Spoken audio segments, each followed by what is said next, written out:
నమస్తే. Phone tapping విషయంలో రోజు రోజుకు కీలకమైనటువంటి పరిణామం చోటు చేసుకుంది. ముఖ్యంగా ఏ1 నిందితుడిగా ఉన్నటువంటి ప్రభాకర్ రావుని ఎట్టి పరిస్థితుల్లో ఇండియాకు రప్పించేందుకు పోలీసులు శతవిధాల ప్రయత్నిస్తూ ఉన్నారు. ఫోన్ ట్యాపింగ్ సంబంధించినటువంటి అంశం మరి తెలంగాణ రాష్ట్రంలో కాంగ్రెస్ పార్టీ అధికారంలోకి వచ్చిన తర్వాత మొట్టమొదటిసారిగా దీనిపైన విచారణ జరుపుతుంది. దాంట్లో భాగంగా చాలామందిని ఇప్పటికే విచారించింది.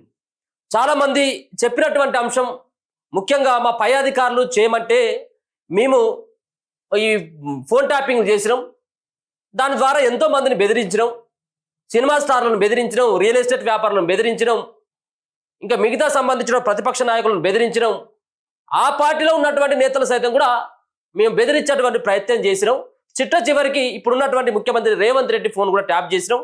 వాళ్ళ ఇంట్లోకి ఎవరెవరు వస్తూ ఉన్నారు, ఎవరెవరు పోతా ఉన్నారు, వాటి అన్నిటి సంబంధించినటువంటి విషయంలో మేము ఫోన్ ట్యాపింగ్ చేసినామని ఇప్పటి వరకు అందరూ ఒప్పుకున్నారు. మొన్న సంబంధించినటువంటి శ్రవణ్ రావు, అంతకంటే ముందున్నటువంటి వాళ్ళందరూ కూడా మాకేం సంబంధం లేదు అని చెప్పేసి మొదట బుకాయించినప్పటికీ దాంట్లో ఉన్నటువంటి ఎస్ఐబి చీఫ్గా ఉన్నటువంటి ప్రభాకర్ రావు దీంట్లో మెయిన్ పాత్ర. ఎందుకంటే ఆయన ఎస్ఐబి చీఫ్లో ఉన్నాడు కాబట్టి మరి ఈయన ఆదేశాల మేరకు ఆ సంబంధించిన వ్యవహారం జరిగిందనేది అందరికీ తెలుసు.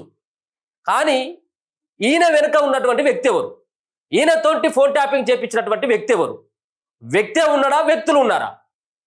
చిట్ట చివరికి కోర్టులకు సంబంధించినటువంటి జడ్జిల ఫోన్లు సైతం కూడా ట్యాప్ అయినటువంటి సందర్భం. ఇది ఎక్కడ కూడా ఏ రాష్ట్ర ప్రభుత్వం కూడా ఇట్లా చేయదు.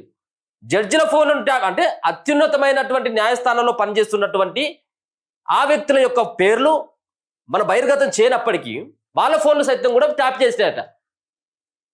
ట్యాప్ అయిపోయినాయి. ట్యాప్ అంటే వాళ్ళు ఎవరెవరితో మాట్లాడుతూ ఉన్నారు, ఏం మాట్లాడుతూ ఉన్నారు, లాస్ట్కు భార్య భర్తలు మాట్లాడుకున్నటువంటి మాటలు సైతం కూడా ఈ దుర్మార్గులు విన్నారు.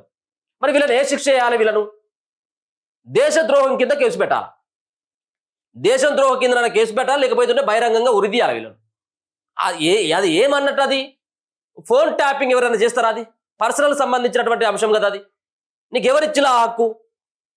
హైకోర్టు జడ్జిలు వాళ్ళు ఏమైనా ఉగ్రవాదులా, ఏమైనా తీవ్రవాదులా?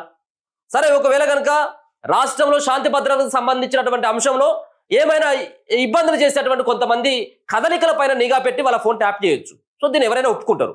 ఎందుకంటే దుర్మార్గమైనటువంటి పనులు చేసేటువంటి వ్యక్తులను ఖచ్చితంగా వాళ్ళు ఏం చేస్తా ఉన్నారు, వాళ్ళు ఎవరితో మాట్లాడుతూ ఉన్నారు, వాళ్ళ యొక్క టార్గెట్ ఏంటి అన్నటువంటి దానిపైన ఖచ్చితంగా మీరు నిఘా పెట్టాల్సిందే, మీ పని అది. కానీ హైకోర్టు జడ్జిలై, ప్రతిపక్ష నాయకులై, హీరోయిన్లై సైతం కూడా ఈ దుర్మార్గులు చేసిందంటే వీళ్ళని ఏమని అనాలి? వీళ్ళని చెప్పాలి మీరే, ఏమని అనాలి వీళ్ళను? ఈ దుర్మార్గులు పోయేవో ఏ1 నిందితుడు అయినటువంటి ఎస్ఐబి చీఫ్ ప్రభాకర్ రావు అనేటోడు అమెరికాలో దాచుకున్నాడు. పోయి ఎందుకు దాచుకున్నాడు? పోయి నాకు క్యాన్సర్ గడ్డలు అయినాయి, ఇక అవి తగ్గేటట్లేవు, నేను అందుకే పోయినా అని చెప్పేసి అక్కడికి పోయాడు. సో ఈయన భరతం పట్టేందుకు ఇప్పుడు ఉన్నటువంటి రాష్ట్ర పోలీసు వ్యవస్థ అంతా పనిచేస్తూ ఉంది.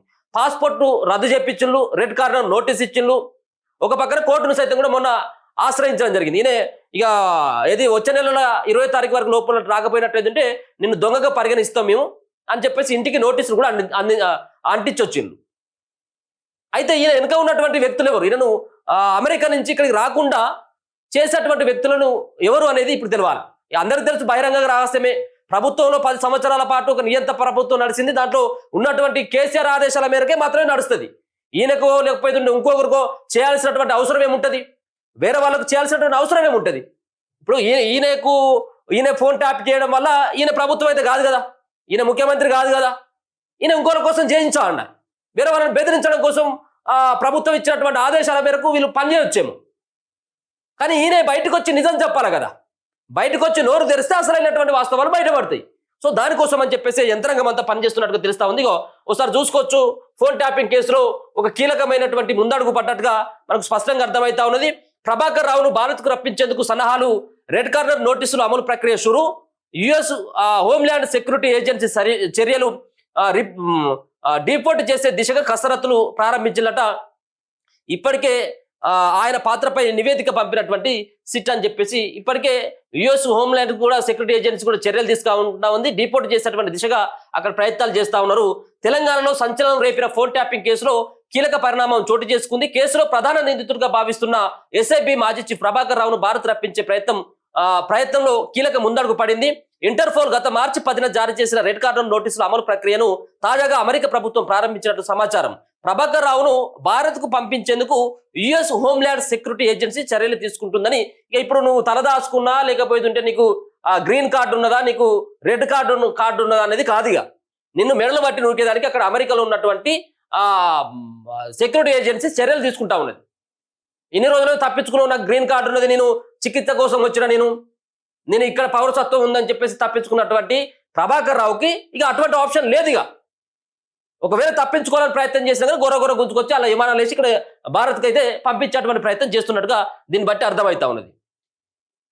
అయితే గతంలో తనను రాజకీయ శరణార్థిగా గుర్తించాలని ఆయన అమెరికా ప్రభుత్వాన్ని కోరిన విషయం తెలిసింది. ఏం పని చేసినావు నువ్వు రాజకీయ శరణార్థిగా నిన్ను గుర్తించింది అమెరికా ప్రభుత్వం? ఇక్కడ చేసిందే లంగ పని, ఆడికి పోయేవో రాజకీయ శరణార్థిగా నన్ను గుర్తించారు, నీ దొంగను కాదు, అక్కడ నీ మంచి పని చేసి వచ్చినా, ఆడ ముంచిన మిమ్మల్ని కూడా ముస్తా, కాబట్టి నన్ను శరణార్థిగా గుర్తించాలని అప్పుడు గోరిలు అన్నట్టు. ప్రభాకర్ రావును రాజకీయ శరణార్థిగా గుర్తించకుండా ఫోన్ ట్యాపింగ్ అక్రమాలను నివేదిక రూపంలో దర్యాప్తు బృందం అంటే సిట్ పంపింది. రాష్ట్రంలో కీలక వ్యక్తుల వ్యక్తిగత సంభాషణల్ని అక్రమంగా ట్యాప్ చేయడంలో ఆయన పాత్ర గురించి అధికారులు నివేదికలో పేర్కొన్నారు.